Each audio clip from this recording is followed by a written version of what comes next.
I mean, you said you wouldn't open a nightclub. Why not?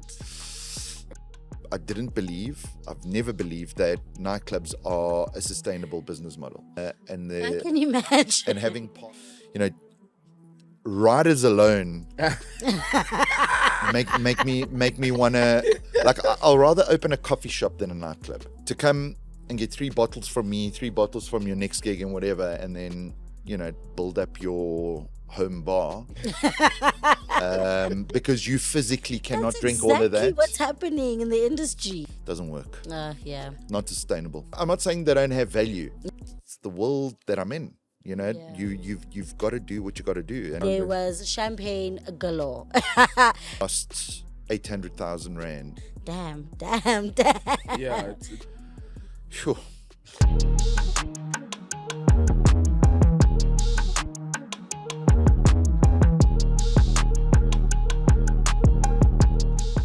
Hello everyone, welcome back to How We Live podcast. You guys know I'm Big Unati Sipika, and I'm here with my brother every week. What up? Kilamo, how are you? I'm good. How are you? I'm good. I'm back now. You happy I'm back? I'm so glad you're back. You've been leaving me for Durban for the past month. I'm so tired of this. There's 2 more weeks of I've had to do everything alone now. I saw 2 episodes of In the Cut. You're doing very well. Thank you. I hope everyone's watching In the Cut, because we are in the cut at your favorite parties. We are there to show you everything that is happening. What's been your most favorite moment of In the Cut so far? At the Great Gatsby. Really? Because I like dress-up parties, and that's what There was a lot of champagne flying around. There was champagne galore.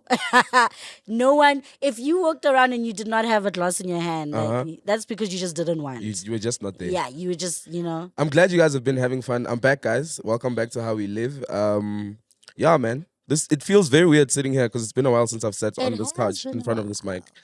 But today, I'm not rolling by myself. I've got a favorite. I think I've been waiting for this episode for a very long time.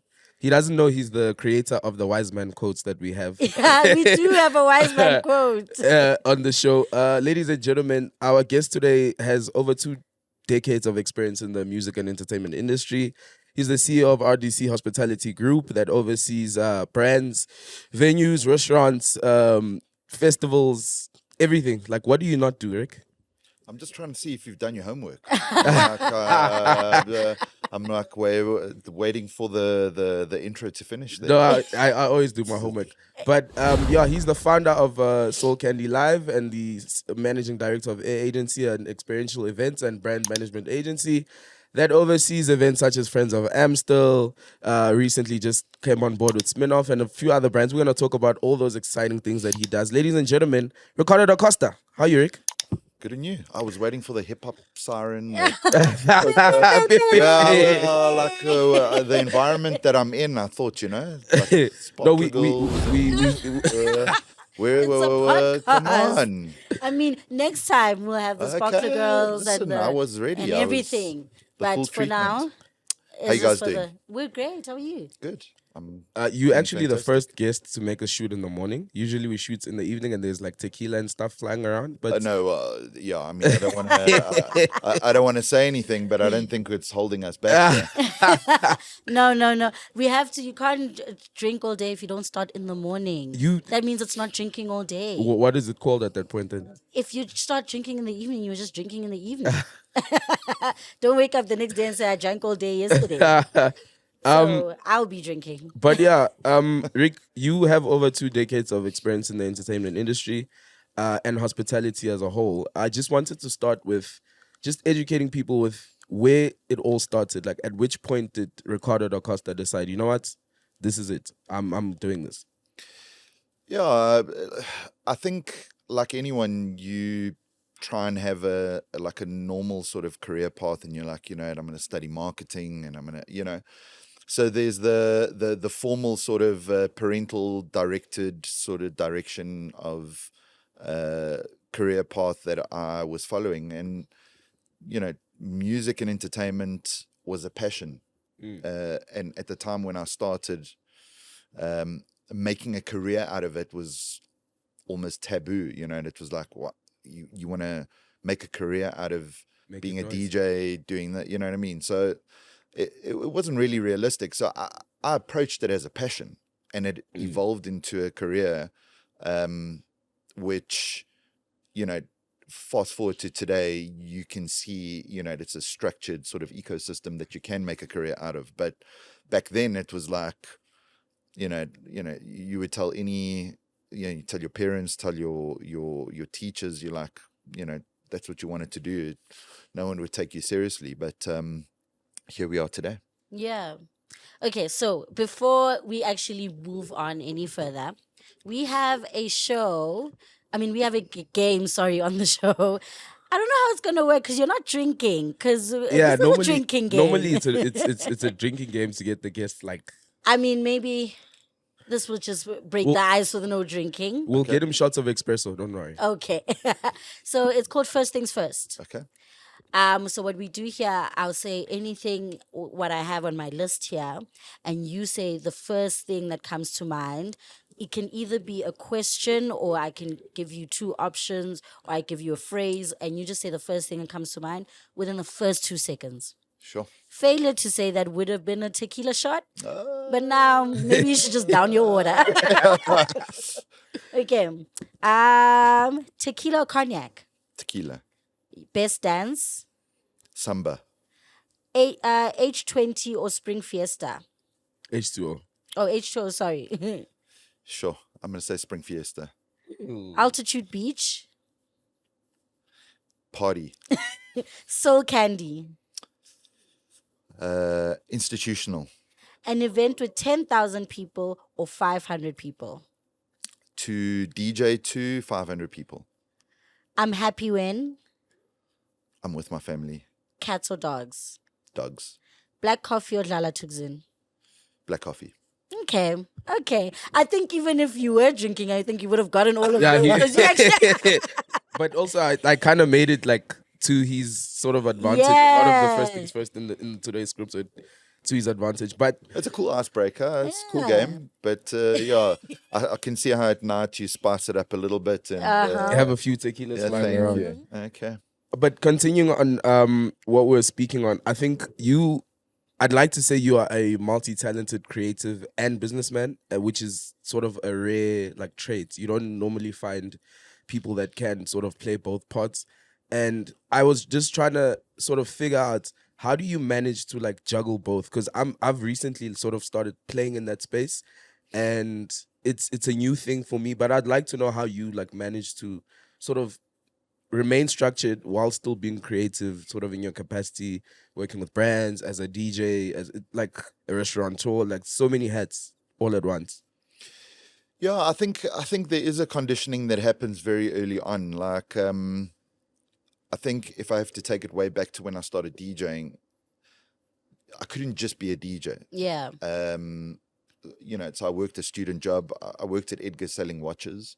That's crazy. So I was DJing and selling watches until the DJing became, pretty sustainable, that I didn't need to kind of have anything for disposable income.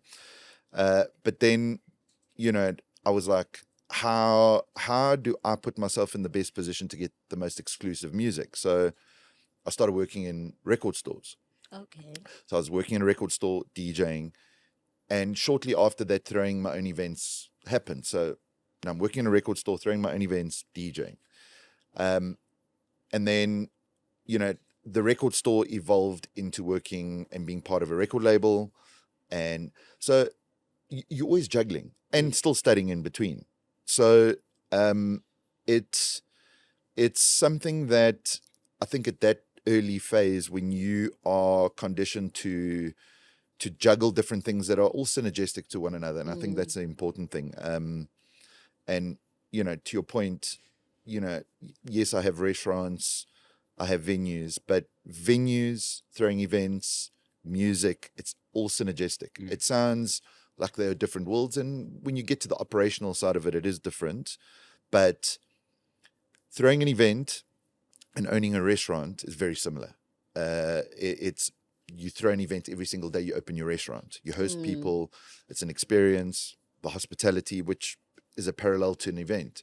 So it comes naturally, and I don't do it from an ego perspective to say, well, I have 5 businesses. I'm trying to Yeah. like it's not driven off that. It's where are the synergies within that environment that can help give me a unique selling point. So me having a restaurant and being in the hospitality space allows me in the service level with how I curate experiences for brands on an agency level. It just brings that skill set together to say, well, I can put on a launch of a brand, curate the food, do the whole experiential component, and it's all complementary to each other. So it's a lot, and I couldn't do it without like an incredible team. But the synergy between all those different silos are very important to how I do things. And since you've been in the industry for over 20 years, how do you manage to stay relevant for all this time? Because like when I think about like events like Spring Fiesta, that's been an event that has been going on. It's never gotten to a point where everyone's like, oh, I'm bored of it. Like people still go. It's still filled up to capacity. How do you manage to stay relevant throughout like this whole time? I think it's a good question because, like, you have to evolve. And I think people who don't evolve, they don't listen to what's coming up, what's new, what's fresh. If you jump on that bus a little bit too late, it will be too late. It will be too late because people, things come at them quite quickly these days. There's so many different events. There's a lot of noise. If you are not, especially to use your example of Spring Fiesta, which is, a mass event, with over 10,000 people, like people will pivot very quickly and you'll just be that event that just pivoted late. So I think definitely being at the forefront of change, like Spring Fiesta was known as a house music festival.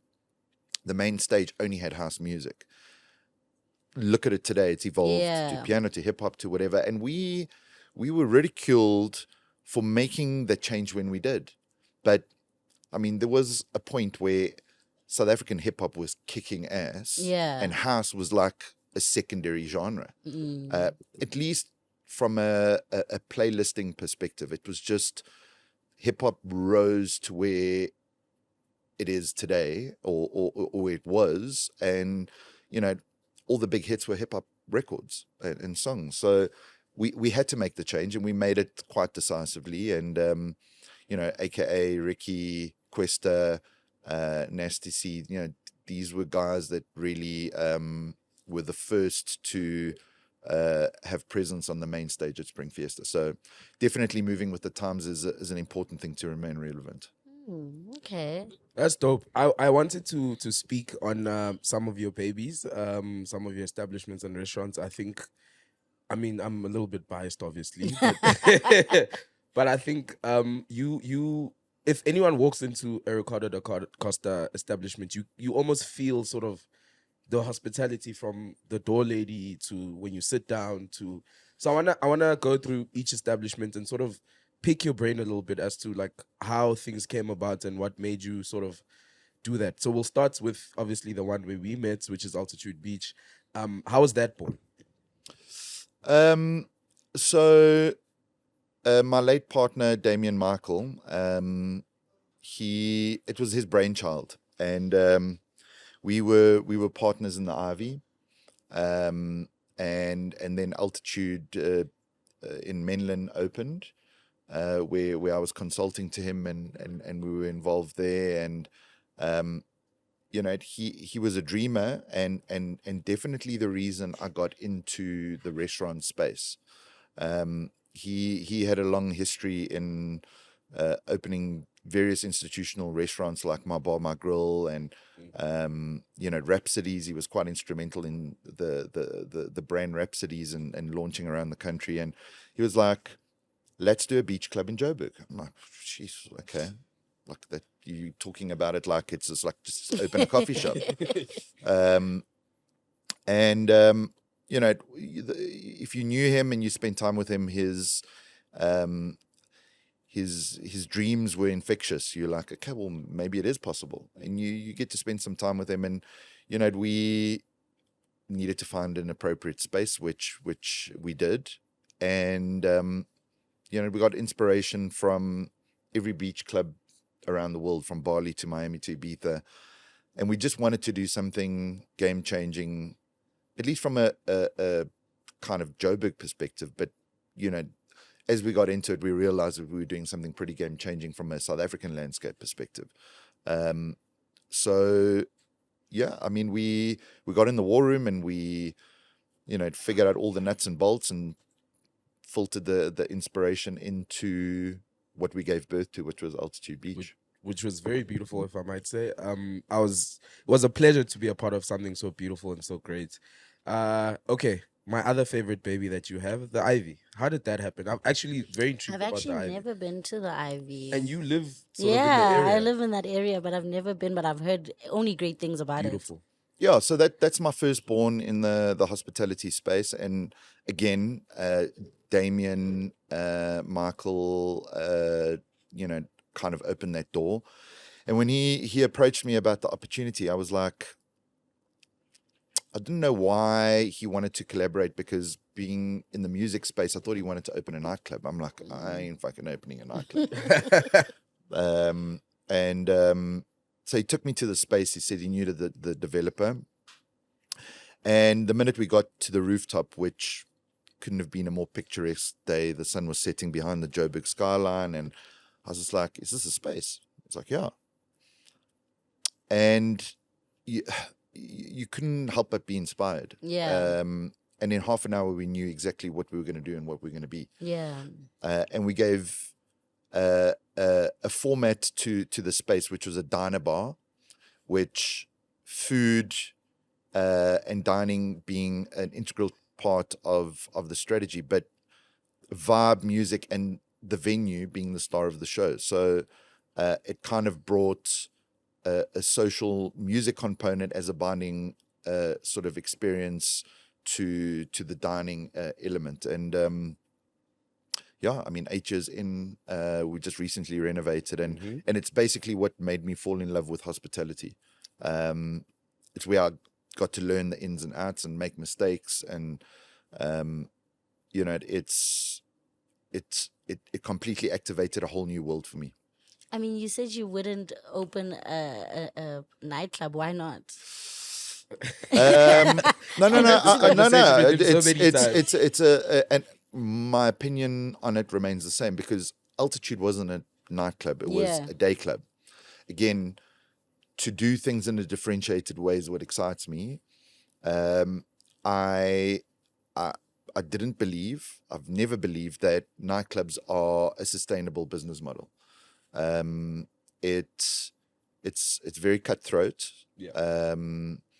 You have to reinvent yourself more often than not. Guys like Stefan, and I mean, these guys renovate their clubs almost every second year. True. New name, new visual identity. There are unique cases where there are nightclubs that have lasted more than 3 years. Most don't. In the urban space, there are more nightclubs than there are in like kind of the white formal market space. And it's just in retrospect, if you look at it from a business lens, it's a niche, high risk sort of industry to be in. Can it be romantic and very fruitful? Sure. You can make great money. But to keep things at that level, the things that you have to do, it's not for everyone. Listen, I throw events for 10,000 people. I got no problem with stress. If you want to know what's hard, He thrives. it's stress is not. You just got to look at it on a micro level to say, what keeps the engine room going, and what do you have to do to keep at that level? And it's like, riders alone make me wanna, like, I'll rather open a coffee shop than a nightclub. Wait, that I like need to know your stance on riders. It's crazy. Because we need to hear it from people that are at the higher position than we are. So funny thing with Rick, right? The rider thing. I remember when we were still at altitude, and obviously with some of our events and festivals and stuff. He's not against riders. He's against abuse. But I want him to say it now, and so that he can actually explain it because when I try explain it to like artists and DJs, They just don't get and it. I try sort of show them his stance on it, it's like, look, I'm not trying to reinvent the wheel or campaign like a politician to try and Abolish change the whole system. But I have my views on it. I don't believe I'm the only one on it. And like Killer said, it's hospitality and hosting someone. Cool, like it's a Yeah. standard. You're in my establishment. I'm hosting you. But what is that realm of hosting and abuse? It's a subjective thing. But if you really look at it and you put all the details out on the table, you realize like, wow. And you're looking at it from a business lens, but also just from a respect. It's like, I book you, I host you, no problem. But like, if you've got 3 gigs, I'm going to give you 2 bottles. You're going to go get 2 bottles there, and you're going to go get, like, there's also a responsibility. What if you leave my establishment, you're intoxicated, your crew's intoxicated, your driver, because he doesn't want to get left out, he's had a few. Like, things can go wrong. Yeah. And besides the moral component to it, the legalities that will come from that, we as an establishment will be responsible for that. Why did you it can come full circle, and it's not cool. But at its core, I think it's a respect thing to come and get 3 bottles from me, 3 bottles from your next gig and whatever, and then build up your home bar because you physically cannot That's drink all of exactly that. what's happening in the industry. That's what just doesn't sit well with me. Yeah. I don't have a problem with riders. Yeah. It's the abuse and also hosts. Oh, jeez, don't get me started. It's like this, like from a business perspective, right? You got to look at it and try and quantify what does a host do, right? And it's such a, I think the popularity of hosts have died down a bit because everyone was a host. You had a few friends or whatever. So is a host brought on to bring an atmosphere to your venue, or is a host there to bring spenders? And then the demands don't always correlate to a return on investment. So like you expect an outcome, and if there isn't an outcome, they still expect what they asked for. And it just blurred the lines for me. And I really try to understand the nuts and bolts of it until today. Cool, like host. If you're gonna host, what are you bringing? Yeah. And I think that kind of connection between venue and host is a bit blurred. So what would you typically look for any of your events if you ever had, let's say you had your altitude still and you want hosts, are you looking for them to bring a vibe, or are you looking for them to bring money? I think it's a balance of both depending on what the ask is. If it's a slightly quieter night, I'd want to bring a host that brings an atmosphere and a vibe, then that will have a ripple effect.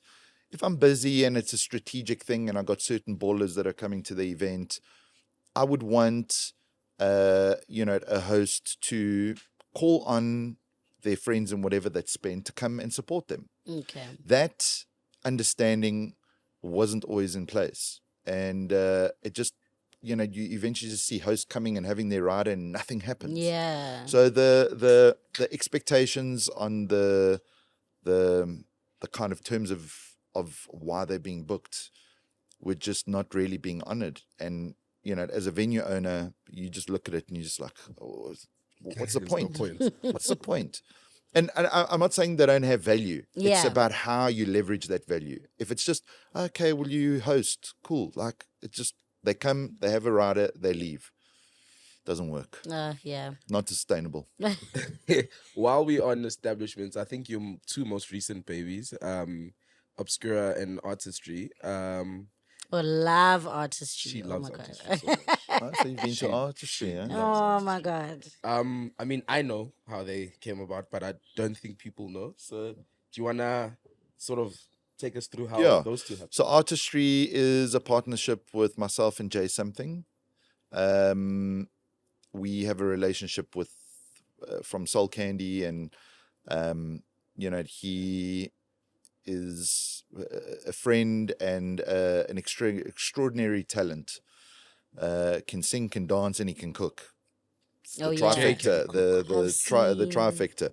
But I think my experience in the restaurant space and his passion for food and his mind as a creative has been an honor for me to be a partner with him, and extremely fun. And I think in business, if it can't be fun, you just channel your energy into other stuff. And I'm grateful that everything that I do is fun, stressful, but fun. And it's been a great journey with him. I mean, artistry's nearly 3 years old. And I think, being down the road here in Sandton, it was, quite easy to be roped into the ego aspect of trying to compete with everyone else. Like the shiniest, most glitz, It's lipstick Sandton. and makeup, you're in Sandton, but we actually took a completely different approach to it. We took a more relatable, stripped back, down to earth, rustic sort of space from our food and from our aesthetics. And it's really allowed us to find our slot within the space. And we don't just consider ourselves a restaurant. We, a cultural space that is a convergence of taking, food, music, and the arts and bringing it together to create experiences. So it's going really well. Very beautiful. I think I wanted to ask you, because this is a very unfair question, but I want to ask you, which of the restaurants has the best food?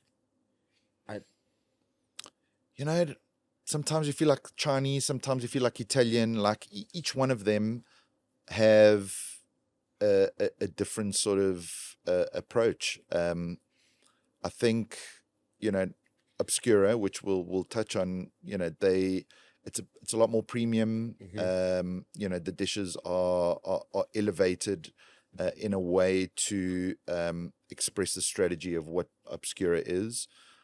Artistry is very relatable, and it's built around classics: burgers, pizzas, a bit of Portuguese inspiration in terms of classics from a Mediterranean perspective, just done really well. The Ivy is an Afro-Asian sort of menu where we've got sushi, which I would stand by our sushi. Okay, so I guess I'm going today for I stand on Artistry sushi on the Ivy sushi with everything in me. Yeah. We genuinely the best sushi in Joburg. Like, I mean, it's really good. And the rest of our food is just really good social food and a little bit of something for everyone. And so really difficult for me to say. It really depends on the mood.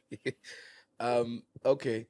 I wanted to talk and touch on something that's, I think you're very sort of well versed in, which is sort of consumer psychology and understanding what consumers want, when they want it, how they want it, and sort of packaging it in a way that's, like you just said now with the restaurants, relatable and just doesn't make it hard to digest for consumers and keeps them coming back more. Like how did you, I mean, like you said earlier, obviously you educate yourself as you go.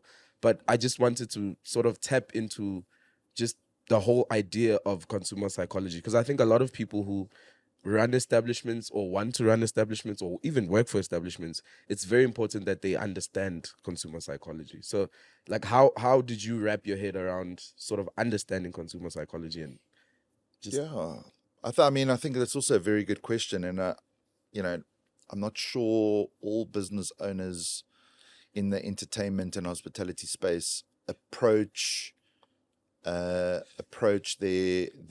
kind of venture with a view of how they're going to make the consumer feel.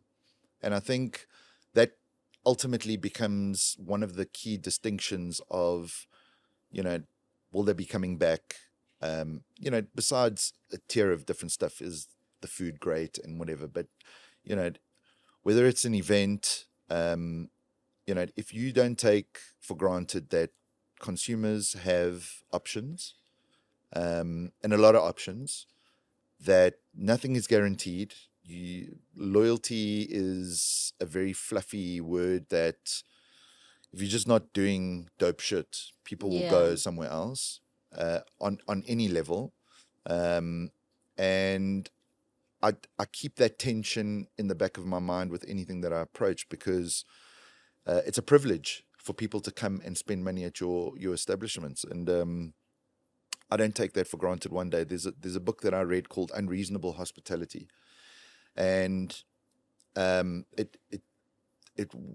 probably the most influential book that I've read, and not that I'm a big reader, but in terms of something having an impact on you in digesting it, and the essence of it is, service is transactional.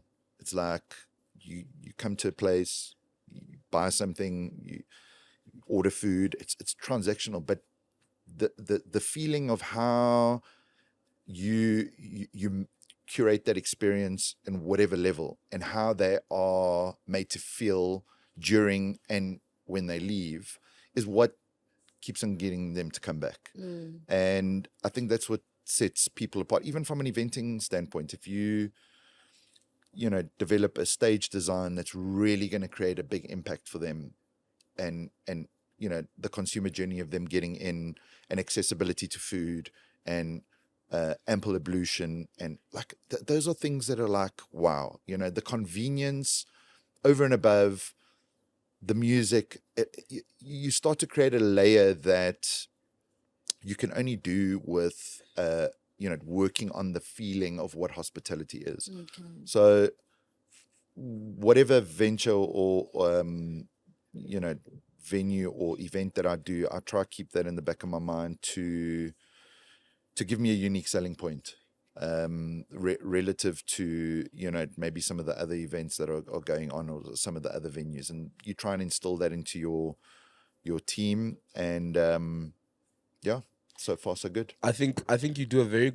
great job at instilling that in your team. I've obviously worked for you for a couple of years now.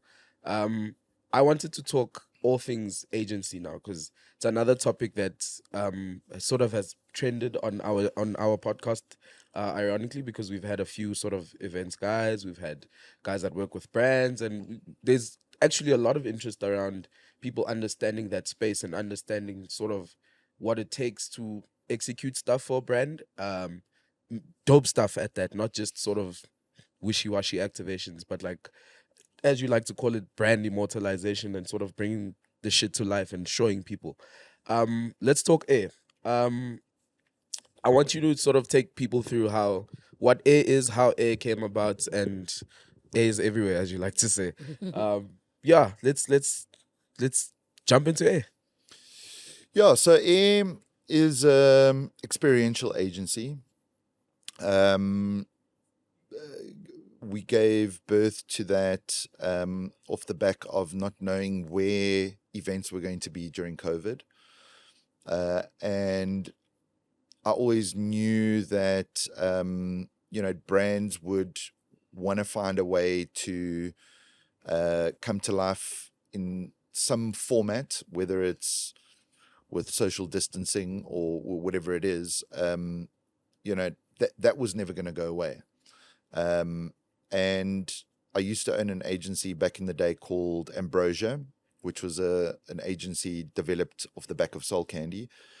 So I had experience in, from an agency standpoint, and my inspiration was really to create experiences for brands. I do it on a promoter, venue owner sort of level. So why not leverage those skills to harness a branded sort of relationship. And I spoke to probably 10 brands that I had relationships with that have either sponsored my events or, brand managers that knew kind of the kind of things that I was involved in. So my business card was there. It was like, it wasn't something that was built off the back of nothing. It had some sort of clout behind it. And, Amstel responded, saying, cool, like, we're busy with this event, Friends of Amstel, and we're looking for some ideas to do this event. And, the brief came in and they said, look, it's a pitch. If you get it, your foot's in the door. And we pitched for the work and we won, which was the Friends of Amstel on the mountaintop of the Hearties Cableway, which was 2021. Mm-hmm. And that was the catalyst to us announcing that is kind of arrived and, we're ready to do business with brands. So after that, we got an opportunity to pitch for the lead account for Amstel, which we won. And that was kind of the start of us wanting to service one client at a really high level and, kind of build a framework to say, okay, cool, if we can do it for one, we can then gradually grow into getting other categories and other clients. So, currently we have Vintook, which is another key partner of ours. We have Hennessy, we have Red Bull, and we've also recently won the RTD business for Diageo, which is Smirnoff Ice, and Gordon's RTD, and a few other innovations that are coming out. And we've done some cool work for Spotify and a couple of other brands. So it's really exciting work. And again, to touch on what I mentioned at the start of the podcast, it's like the cross-pollination between all the things that I'm involved in really helped me shape the kind of experiences that I put together. So it's all connected. Yeah. It sounds like a lot, but it really is all connected. It is a lot of brands. I'm there in my head, like thinking, damn. Yeah, it's actually it's quite exciting as well, because if you think about it, on top of sort of executing for these brands, you kind of also have to play the creative role. Yeah. And sort of direct brand managers and assist them in executing the vision they have. Yeah. Which I think Rick is very good at, and sort of also just directing. It's like directing a circus, right? There's elephants there, there's this there, and you just have to manage the madness. And I think you've been very great at that, and that sort of translates into what I want to speak about now, which is Spring Fiesta. 15 years this year. I think a lot of people 15 years. are excited. We spoke about it, I think, last episode or episode before. You were excited about the layabouts? Oh yeah. Oh yes. That's what, girl? Come on. That's like the one thing. I need to know the exact set time. Please, can I have a backstage pass? I would just like to say hello to them and I'll be gone. And take a few pictures. And I'll be gone. But I need that. But yeah, like I wanted to talk, like 15 years is insane for a festival. I mean, on the African continent, that is. Obviously, worldwide, there's many festivals that have sort of lived past a decade. But how do we get to this point, and what is sort of the factor, though, or the X factor that kept you going for a full 15 years of walking up and down 30,000 steps? And I take my steps seriously. Very seriously. Like, again, it's about making sure that you can maintain a relevancy musically. I think production value comes into play. If you look at our kind of history in the production of our stages, I think we've been pretty progressive with regards to the innovation. Like we had the 1 year, I think it was 2014 or 2015, where we had the giant butterfly with the video mapping. And all this is an extension of a really good team. Like this is not a dramatic effect thing to say. Like everything that I do is an extension of a great team. There's no way that one person or 3 people or 5 people can do these things. And bouncing ideas off, making a few mistakes. And, I'm grateful that generally, like with Spring Fiesta, from day one, the team's pretty much been the same team. Yeah. I mean, it's grown. New people have come in. Very few people have gone out. And even, people that have made careers and gone beyond, they always come back and they assist. So there's a core team to making sure that the engine room's really sound. And it's been one of my great pleasures to be able to curate and to develop it. And when emotion meets passion, it's like you go to bed at night thinking about shit. It's like, well, what am I going to do?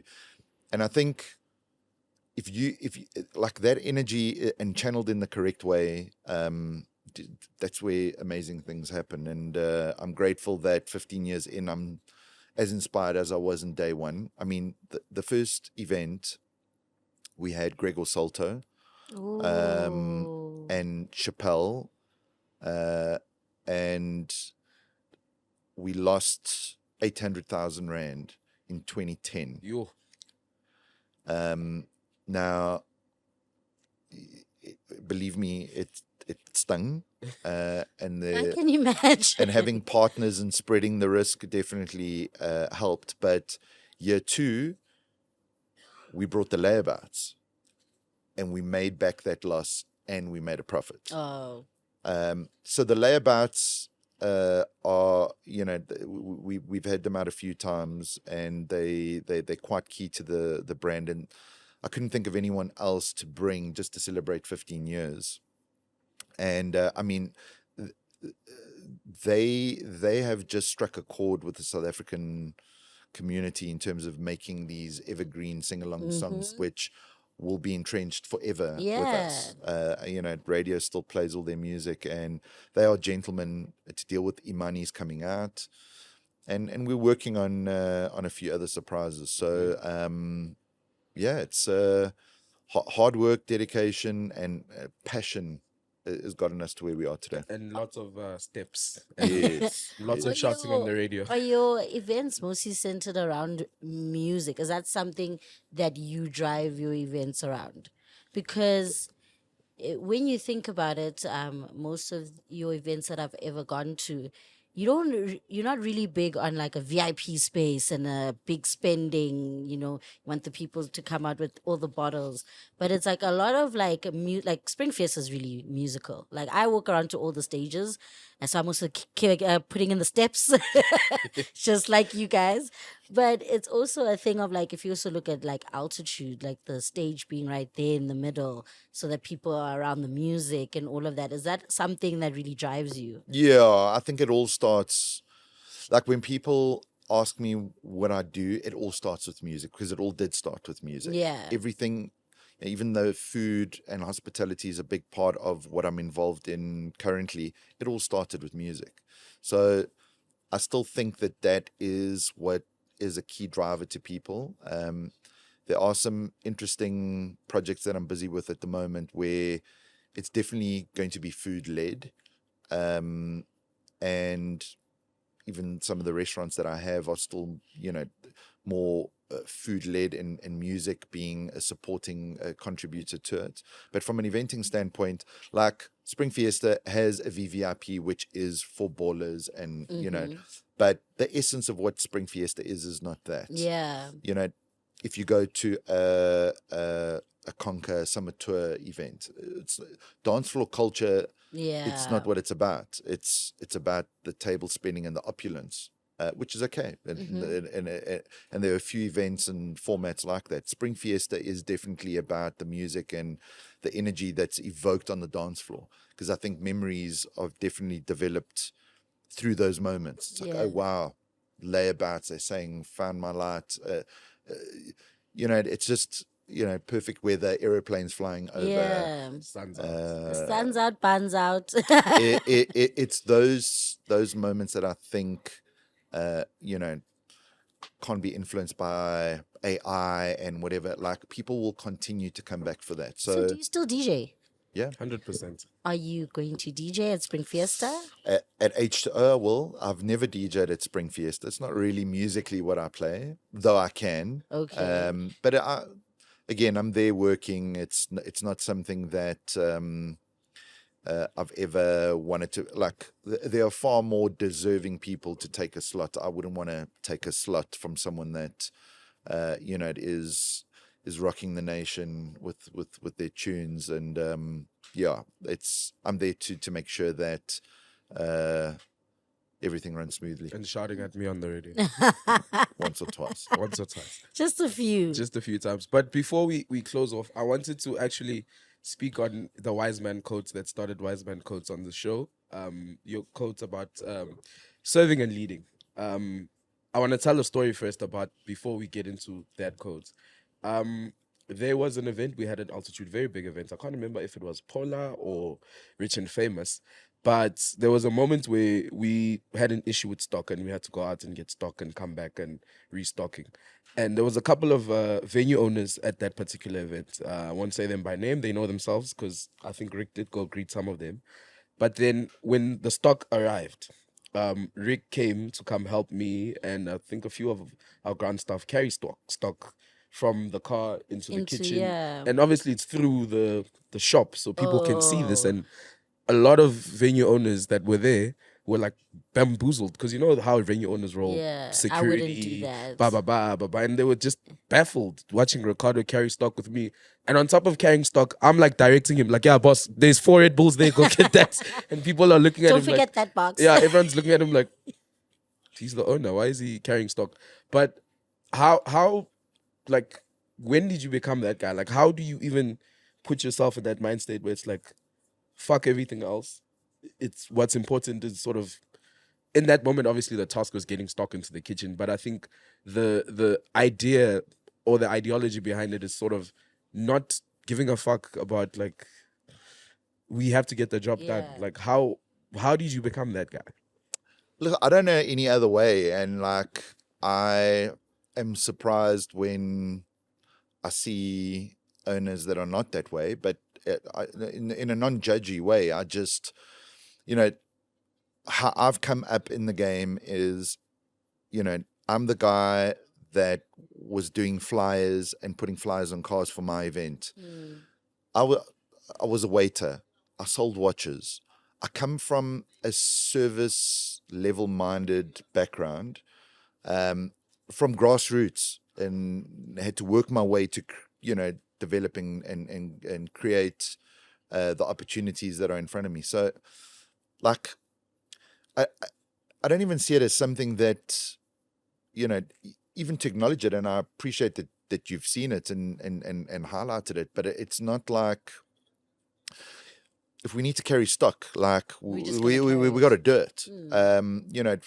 From the events that I do, I'm very operational. I don't always like it, but it's got to be done. And in hindsight, when you reflect back onto it, it's like, it's second nature. Going through the motions and having to do what you need to do to get the job done. So, from whether it's clearing a plate from a customer, stocking a bar, putting flyers on, like, I do not think about it like it's above me, beneath me. It's just, it's the world that I'm in. Yeah. You've got to do what you got to do, and like I say, it's I don't stop to reflect on it. It's pretty normal. It's, my partners are the same, and I guess birds of a feather, and I guess I will continue to try and instill that into anyone that works with me. It's like, regardless of whether you're the owner, the manager, and whatever, roll your sleeves up and get it done. Yeah. And it's one of those things. Do you want to say the code for the people before we leave? What's the what? The one about serving. Serving is beneath you, leadership is beyond you. So true. I live by that. What is something that you would give? What is an advice that you would give someone much younger that is trying to start out in this industry to maybe have a few venues here and there, start out in events and all of that? What would you say to them? This is not an easy game, and it can be very life changing very quickly. And I don't say that to scare people. It's just, it seems like it's a very easy industry to get into, and you think like, okay, you're very socially connected and whatever, but there's a responsibility in doing an event, hosting people, and I think if there's a maturity to do that, and I see, it's easy to say, give me some advice in order to do an event. Yeah, I can give you advice. That's like, I can give you a critical path, my playbook, because it's not a patent that I hold on to, like it's my secret. Yeah. I will tell you exactly what I do. Does it mean that you're going to get exactly the same results? Or there's so many contributing factors, but your intention really has to come from a place that you're passionate about it, you're serious about it, and understand the risks. It's a high risk, high reward game, this. And I mean, there are a million examples of people that tried and lost millions. So probably the most kind of logical and risk mitigating approach would say, whatever you do, do it within your means. So if it all fails, you are not going to sell your house or your car or anything like that. So protect your downside. Whatever you do, whether it's a venue, a festival, an event, start relative to what you can handle personally. If you've got partners, apply it from a collective, and be sure that your partners will have your back when there's no money. So if you can protect your downside, and creatively, everyone's got their own views and opinions on how to do things. But that would be probably, if you can get that right, then it's just about structures, systems, and processes. Make sure you have a budget. Make sure all these things that are fundamental to any success of any business. Okay. In closing, obviously, any new babies on the way? Anything you want to tease people about? I mean, I obviously have insider information, but anything that you'd want to share with the public? It's tempting. What I can say, there's a new space that has inspired me to do some cool stuff. So I'll be dropping information on that soon. A very dynamic events space that brings food and brings a whole lot of things together. So I'm excited to see how things go with that. That's all I'm going to say. I'm very excited for that. That sounds exciting. I know you're gonna love that space. I mean, I guess. You still live in the East Rand? I do live in the... Well, you haven't been to the Ivy, so this is a formal invitation, because I feel like you need an invitation. Thank 100%. you. We've recently renovated it, but yeah, this particular space is close to the East Rand, so... Okay. I will definitely be there. Cool. And yeah, man, I think that's it. I think in closing, thank you for your time. You're a very busy man. I know this. I take up a lot of your time on the phone in the office all the time, and you always sort of find a way to make time for me, make time for some of our colleagues, and sort of support everything that everyone does. And a lot of people don't know this. Rick actually supports quite a lot of people in the entertainment industry as well. So for that, I want to formally thank you in front of all these cameras for all the hard work you put in, for sort of you bending your back to make sure that people are happy and people have, a means to feed themselves and their family. So shout out to you. Shout out to your family. They're very supportive. Shout out to, Air agency. Shout out. What else can I Shout shout out? out. Shout out. Thanks for the invitation, guys. And this is really cool. I think maybe the next one we'll do it at night. And I might join you in the tequila. Yeah. He's quite sort the of- tequila connoisseur. So. Yeah. I told you guys my stance. You have to drink all day. No, I told you guys, but thank you so no, much thank for you for being the here. invitation. It was really cool. Thanks for the chat. Shots. Ladies and gentlemen, please like, comment, subscribe. Moment of silence to subscribe. A huge percentage of you guys are not subscribed, but you are viewing. We thank you guys for the views, but we would like you guys to also subscribe, Yes. share, like, comment, anything you want to comment. Trust us, we take your criticism, we take it and we actually apply it. So please subscribe, watch, share to Share. everyone. And we'll see you with our next episode. Mwah. Peace.